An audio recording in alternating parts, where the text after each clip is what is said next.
Right. I now welcome Mr. Arthur Zaneros from ACFS Port Logistics, and Mr. Zaneros, for the public record, if you could tell us your name and the capacity in which you appear today.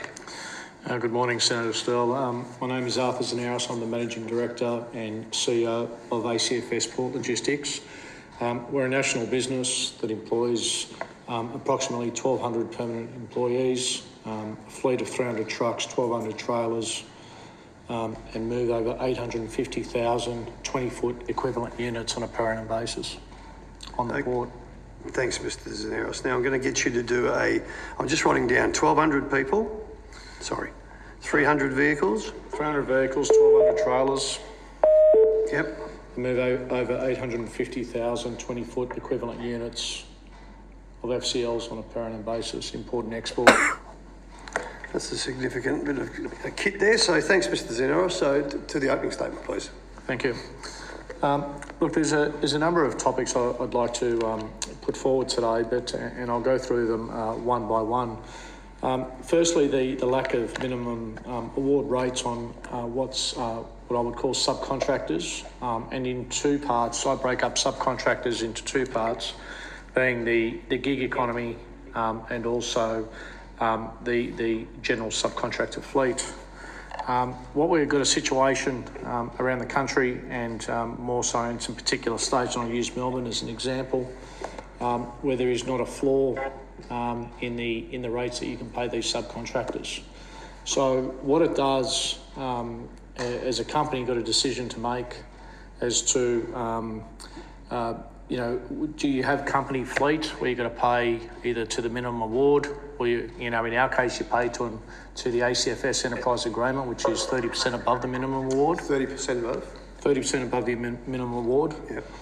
Or you have a choice of employing a subcontractor that works under no award and is a price taker. Yep. And there is no doubt that is causing a threat to our broader business, because these subcontractors are constantly looking for work and are price takers right across the board. The situation we've got in Melbourne, for example, as I said earlier, we've got a subcontractor. We can employ a subcontractor with a truck and trailer, and they've got to pay themselves. And we can actually end up paying them less than what we actually pay our company driver purely in wages. That's a significant statement, that. Yeah. It's genuine. It's a genuine fact that we can pay a subcontractor, and when we actually work out what they get paid when they're doing shipping line stack runs, they probably get paid less than a company driver, and we have to provide the company driver with a truck. Less than the company driver's wage. Jeez.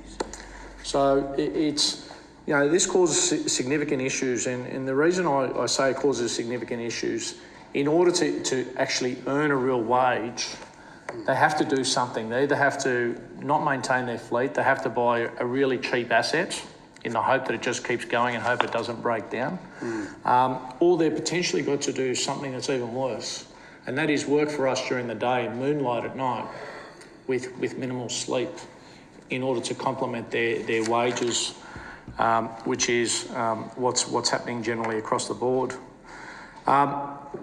I guess the important fact there is that nobody actually knows what's left for the driver on a per hour basis. Is it $20? Is it $10?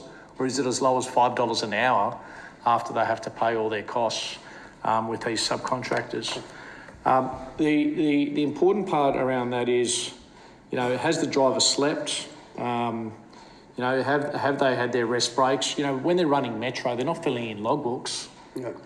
They're running around all our families on metropolitan roads where there is, I guess, most traffic. And we've seen some very dangerous accidents, not only in recent days, but over the preceding months around some big truck accidents in metropolitan roads. I'm saying there needs to be a minimum standards and rates introduced to the subcontractor model, and that is in all states. There shouldn't be a rule in the state of New South Wales, and then no minimum award rates for some other states. We're also seeing a situation of recent, due to the demanding pressures, where companies out there are now starting to employ employees with their own ABNs. So not the genuine subcontractor model, but you're coming on as an employee, an individual employee as your own company. And we're seeing wages being reduced through that form as well. All these pressures, what they continue to do is they continue to multiply and cascade on the companies that are doing the right things. I've used the terminology before that the more compliant and or the better and or larger company you are, the closer to the edge of the cliff you are. I think we've seen some example of that, some recent struggles, and I shouldn't speak of another competitor, but an Australian flagship company was told, and it's no secret in the public domain that they've struggled in recent years, and that is a result of the pressures of driving down rates from the competition. Another thing that's an indictment on our industry is when the rates have gone to as low as they can go, the next form of attack by procurement teams is payment terms. Payment terms, yes. Yep. So we've got a number of factors. We've got we need to pay our wages every 7 days as a company, as most companies do. Fuel within 14 days, maintenance supplies within 30 days. We've got to pay our property rents on the first day of the month. Yet our customers expect us at procurement time either 60 days, 90 days, 90 days end of month. Yeah. In the building industry, as an example, there's a standard there that you must pay within a certain period, and it's not a negotiation point. Paying a transport company within a certain period of time should not be a negotiation point. Cash flow is king. Cash flow is king in a transport company. If you don't have cash flow in your business, you don't maintain your fleet, you don't pay your drivers, you don't pay their super, and it cascades all along. And we're starting to see that. If you see some of the trucks, and I know that there's road authorities down the road checking the quality of trucks, but surely they're not keeping up. The standard of trucks that I've seen in some states is appalling. This is metro, or are you talking intrastate, interstate? No, I'm talking metro. Yes. I'm talking metro. So they're not going through the weighbridge stations. They're not attracting that much attention out on the road. I'm talking metropolitan roads. Yep. I guess... So we need to get some introduction there of a mandatory system that is paying transport companies in time is what I'm proposing. I guess the next point I'd like to bring up is the introduction, and this is specific to the port. There's an introduction of what I've referred to as a split tariff by the container terminals. And that is, they used to charge the shipping lines for lifts to provide a service. They'll lift the container off the vessel and then load the container from the container terminal to the trucks. What we've seen in the past, there's been an introduction of what they called a terminal infrastructure fee that was introduced in about 2016. It has been, that name of terminal infrastructure fee is now changed to terminal access fee, because they couldn't justify the infrastructure component anymore. Yep. So they just called it a terminal access fee, which sort of took the attention away from the actual infrastructure. So what we've seen over time, and I think it's important we understand where we started and where we are today. As a guide, and this is public information that is monitored by the ACCC and provided publicly, is that terminals used to charge the shipping lines approximately $250 to $260 a container. A lift? A lift. $250 to $260 a lift, and who charged that? That was charged from the container terminals Yep. to the shipping lines. And the shipping lines are they are all internationally owned. That they are, yep. And the transport companies were paying zero infrastructure / access fee. I'll continue to call it access fee from here on in. Yep. So they paid $0 for an access fee. We always paid a time slot, and that was our access to get into the terminal. And what would the time slot cost? Oh, the time slots have varied over time, and I don't have that with me today. But it started out at $4 or $5, and so it's insignificant. It's insignificant. Yeah. Okay. And I'll focus on the access fee. Where are we today? So shipping lines, the rates have been reduced to between $150 to $200 for shipping lines today. So they've gone backwards from $250, $260 down to $150 to $200. So they've had a haircut. They've had a haircut. Mm-hmm. So they've improved their profits. And we're transport companies today. We went from zero. We're paying between $109 to $139 a container for access fees to get into the terminal. So whilst the rate has dropped by, call it $50 to $100, and majority, if you said $75 on average to the shipping line, the terminals now have found a new access fee that charging between $109 to $139, and we'll say there's an average there of $115 to $120. So they've picked up the slack and some. And some. The only problem is with that is it's very important to note shipping companies have a right to negotiate. Yeah, transport companies have no right to negotiate. We are price takers. Yep. Right? So we have no choice. When this fee is implemented, when it is increased, how it's increased, by how much it's increased, when it's increased, we just have to accept it. And if we don't accept it and we don't pay it, we're cut out of the system within the day that it's due. And literally, if we don't pay it by the due date, the next day we're cut out of the system. So can I just, when you say the container terminal, you mean the stevedores? Stevedores, that is correct. So Dubai Ports and Patrick's and P&O, what they all called? Yeah, now? Patrick Terminals, DP World, Hutchison. And you've got Hutchison as well? Yep. And they've just all gained together and all got the same charge? No, they vary their timing. Oh, yeah, okay. It's about a month apart, 2 months apart. Oh. But it's all... Same figure? Very well, similar. Between 100 and 900. Within a few dollars. So, There's the ACCC, yeah? So the ACCC is obviously monitoring that. At least they're looking. They are looking. I think it's important to note that infrastructure rates have been increasing at the rate of in excess of 50% per annum since 2016. A little bit higher than CPI. I'll try not to laugh, sorry. This is not a bad gig if you can get it. Though. You're on the wrong side of the barbed wire fence. Sorry. Keep going. So I guess the question is asked, do transport companies pass on these fees, these access fees? Absolutely. We pass them on at cost, and sometimes we pass them on with a small margin. What is the consequence of that? Yeah. What is the consequence of us passing on those fees?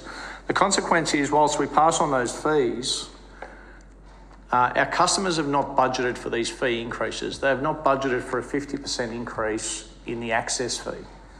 And whilst we're collecting that fee, what do you think the first thing our customers do? At every opportunity, they'll just go straight to tender. Yeah, renegotiate, yeah. Right, renegotiate and try and get a better deal either with you or with someone else. Now, they can't negotiate the access fee because that is an ancillary charge that must be passed on. Mm-hmm. It only puts pressure on the transport fee. Yeah. So the transport fee is the actual fee that if you actually monitor transport charges, they're actually tumbling, whilst the overall charge to the customer is still increasing. Yeah. Shipping lines are reaping the benefits of lower rates. They're doing their job, in all fairness to them. They're negotiating the best deal that they can with the container terminals. You could just assume that rates charged to the shipping lines may continue to tumble because whilst those rates are going down, transport access fees are going up. So that's what I mean by a split tariff. Can I come one step further, see, if I may, Mr. Zaneros, it's not all the ships, but a heck of a lot of these ships now apply in the coastal trade too. So they ain't losing. They not only have they had a $150 haircut, they're also ploughing the nose of our rail industry and our road industry into the dirt because they're now carting at reduced rates on prices you couldn't compete with $3 an hour. This just gets worse and worse. So what do we have to kill all our Australian businesses, rather being road or rail, at the expense of foreign-owned shipping companies and foreign-owned stevedores? Yeah. Anyway, I've had me rant. So the last one. Keep going, please. So I think it's worth noting, look, at the end of the day, the shipping line should always negotiate the best deal that they can. I would expect that they would do so with the container terminals. The terminals in particular are fighting for market share. So they can actually drop the rates to the shipping lines, knowing that they can increase the access fee with the transport operators who have got zero negotiation power and all rights. And this was raised in a hearing in Sydney by Road Freight New South Wales. The CEO, Simon O'Hara, was hot to trot in this, and all he kept saying when we were asking, well, who can fix this? The states blame the feds, blame the states. Yeah, absolutely. So since July 1st, 2017, some interesting statistics by, and I won't mention the container terminal operator's name, but their rates around the country, they're a national operator. Their rates on the access fee in New South Wales have gone up 363%. Their rates in Queensland on the access fee have gone up 248%. Their rates in Victoria have gone up 305%. And in Western Australia, they've gone up 1,031%. Jeez. In what time limit was that? Since July 1st, 2017 to March 1st, 2021. So this shows that there is no control or governance around and or justification around the increases of these rates. In March 2021, this particular stevedore bucked the trend. They actually increased their access fee by only 2.9%. They must have got a speeding ticket from the ACCC, and they only put up their access fees by 2.9%. But they were not to be outsmarted. They were not to be outsmarted. They introduced a new fee, which has come in called a long vehicle fee. And the industry has referred to it as a productivity tax. So this fee, and I will talk about which terminal this fee has been implemented. It's Patrick Terminals in Sydney and Brisbane.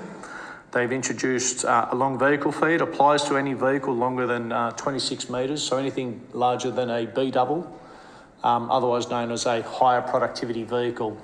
So a higher productivity vehicle in our industry is a vehicle that carries 4 20-foot equivalent units. Like a pocket train. A road train. Pocket road train. No, it'd be longer than a pocket, so a pocket would still probably qualify as a B double length. Okay, all right. But a long vehicle, so anything that carries 4 TEU, 4 20-foot equivalent units, would attract this fee. This type of vehicle improves our productivity by 25%. On the actual vehicle as far as container volume. We also pass on those savings to the customer, and obviously that ends up with the consumer. Patrick have seen an opportunity here because they've got a speeding ticket, I think, with the infrastructure or the access fee, and they've said, well, how can we continue our 50% increases through another form of revenue raising? And they've attacked the investment made by transport companies with the higher productivity vehicles. The industry has worked tirelessly in the last 10 years to progress what we call our HPVs. The vehicles under NHVR are the safest, environmentally friendly, and as I said, they're 25% more productive than B doubles. They're 50% more productive in capacity to what we call single trailers. These HPVs cost transport companies between $400,000 and $500,000 per set. Right. And you can appreciate a large company like ACFS, just in the last 4 years alone, we spent nearly $30 million just on these high productivity assets in the last 4 years alone. So we're talking prime mover, 2 trailers and a dolly. Absolutely, absolutely. So what is the result of the productivity tax, may you ask? I guess we've had to be smart about this in our falls where we're passing on that fee and we're passing it on to our customers. In the empty container world, our shipping lines would not accept the additional cost, and to be honest, nor should they. And we've had to revert to running our higher productivity vehicles running stack runs into DP World and Hutchison, and we've had to employ subcontractors to run empty container stack runs on singles. So we've doubled the amount of trucks on the road, just so we don't attract this fee. I think you've stopped using the road trains. We stopped using the road trains on empty stack runs into Patrick. We've replaced them with subcontractors. I've already said my piece about subcontractors. Yeah, you did, yep. So we've replaced them with subcontractors now because it's the only viable way under our contracted rates to perform that work. So we've now got contractors now delivering 140 foot or 220 foots at a time, and they can do it at the same rate that we used to cart 4 TEU on a high productivity vehicle. I think you can know where I'm trying to take you there, because we can't do it on one single truck under a company truck model. So just tell me this, Mr. Zaneros, how much was that long vehicle fee? It's $50 per trip. Per trip? Yep. On top of the anywhere between 109 and 139? Yeah, so they don't charge access fees on empties. They charge access fees only on full containers. Oh, okay. But the long vehicle fee is applicable on empties and fulls. Yes, I know. So, as I said, the long vehicle fee is not able to pass on to shipping lines. The latest threat to our wonderful transport industry is the threat of foreign ownership in our landside logistics sector. Okay. Whilst it's coming, it's on its way. We're seeing foreign ownership using their global presence and or vertical integration offshore to provide solutions that make it impossible for Australian companies to compete with. We've heard some farcical examples. Only in the last week, that sits on top of my head, we've got an example of a large importer brings in about 20,000 TEU of white goods, and if they don't get their containers delivered and unpacked within 21 days in our industry, you get charged container detention if you don't de-hire the empties. That container detention incurred by this customer in the last 12 months has been into the hundreds of thousands, and I'd probably dare say closer to $500,000. Jeez. They've been offered an offer from a shipping line that they will guarantee that there'll be no container detention if they gave them all the landside transport. So that's not something. Sorry. Let me get this right, Mr. Zaneros. So this white goods company has said to the shipping company, we don't want to get the detention, so you give us all your work. No, it's a little bit different to that. So the shipping company has said to the white goods company, sorry, you have a container detention issue. Oh, right. We will resolve it for you, but in order for it to be resolved, we want all your work and all your landside for those 20,000 containers. Now, we'll make that container detention go away, ongoing, on the basis that you give us your work. I can't make that container detention go away because I'm not a shipping line, an international shipping line who has that market power. So what we've just got to be careful here is that vertical integration that goes all the way back up offshore. And that's probably one of the latest threats. Now, the reality is we either make that container detention go away or we're going to find another solution to go and find them that $500,000 on a per annum basis. It's not our fault that they can't unpack within 21 days. The customer can't unpack. Their warehouses are full. The manufacturing plant So all the blame is shifted to the Australian Trucking Company? Sorry? All the blame gets shifted to the Australian Road Transport Company. Oh, absolutely. Absolutely. So and the costs. We're left to carry something, again, that's out of our control. It's a problem that is the shipping line is the one imposing the container detention. Yeah. Right? So they're imposing it, but then they're also using it to their advantage to say, hey, we can actually make this go away. But surely, Mr. Zaneros, could there not be, is there open dialogue through industry representatives to get to the relevant ministers, state and federal? to say, do you realise what's going on under everyone's nose? You have that opportunity. Senator Stoll, I think there is a small amount of dialogue at different levels. I speak to yourself on the odd occasion about some of the pressures that I've spoken about today. A lot of the pressures, especially the most recent one, is an evolving one. I'm talking in the last few weeks. The pressures of the long vehicle fee and or the access fees have been either in the last few months and or the last few years. So whilst a lot of people listening, I'm not seeing a lot of action in regards to taking action here. You've got the ACCC who's constantly saying that they're monitoring this, but they're powerless. So, if the ACCC is monitoring and is powerless, where is the right forum? Where is the right level of government to start taking action? Look, you're right. I suppose it throws back on here that then the transport companies need to be able to pass those costs on. This is what, if no one's going to... See, they can come out and twat us, the industry, saying, hang on, we want a cost recovery model, we want the ability to be profitable, we want a level playing field, we want you to go out there and enforce the minimum standards that are required, whether it be in fatigue management, whether it be in auditing, whether it be in access to roads or wages. You can't do that. You can hope and plead that happen, but the big bogey from overseas can come and do whatever they like here and now, and in Australia it's nothing to see you move along. Well, we just got to have the other fight, don't we? So, I've been in the industry now for well over 25 years, and the amount of change and challenges, you've always had your challenges in this industry. We'd be silly to say that there's not everyday challenges, but the challenges in order to remain viable and be a good company, be a compliant company, pay the right award wages, and paying above award wages. We're about to go into negotiations. I got a note this morning from the union saying where it's time to engage.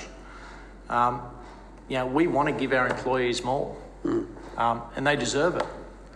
But how do you give your employees more whilst they deserve it, whilst all the market pressures underneath you are saying you can't keep giving more? Because, as I said, whether it's a subcontractor model, whether it's the gig economy, right, it's a different model that is saying don't own your own fleet. So I guess in conclusion, it's very evident that the transport industry is under attack in so many different ways. The objective is constantly to drive costs down with no regard to employee wages, conditions, safety, environment, and or any other costs. The strong and compliant blue ribbon companies with strong enterprise agreements, new fleets, are under threat like they've never been before. I can tell you that if there is there needs to be an intervention soon. Otherwise, I can stand here and say that we'll be one of those companies reducing our fleet size, and we'll be resorting to subcontractors and or the gig economy ourselves in order to compete for the long term. Thanks, Mr. Zaneros.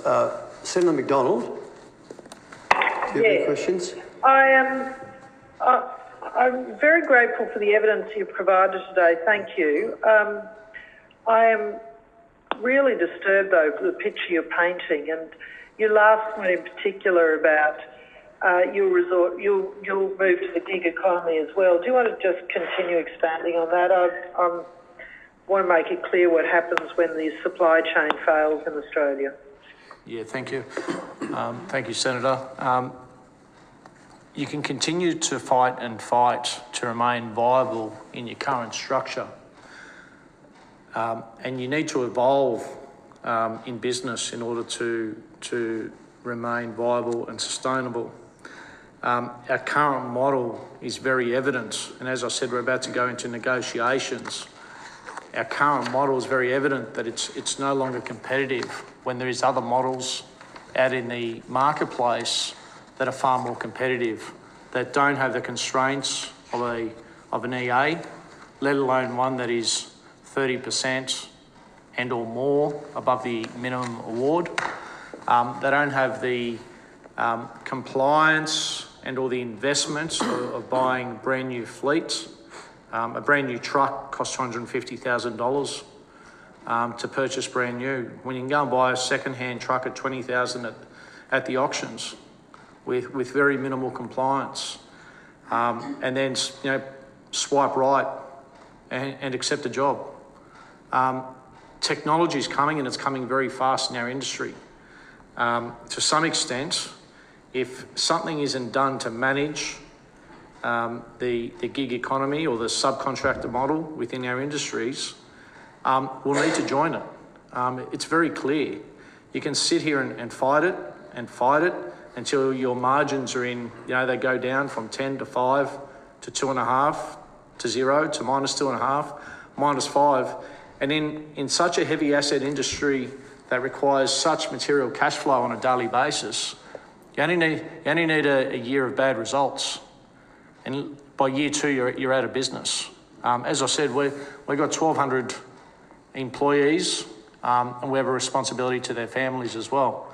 And whilst I don't like to say it, it's very clearly that our transport division, and I don't talk about our business, but our transport divisions, their margins are eroding to the point of, why are we doing this? So do you believe that the government regulation that enables a gig economy is not adequate? Because we've heard evidence from the ATO around their management of contractors versus subcontractors. We've heard a range of evidence. What is it specifically that would assist then to even the playing field? Very simple.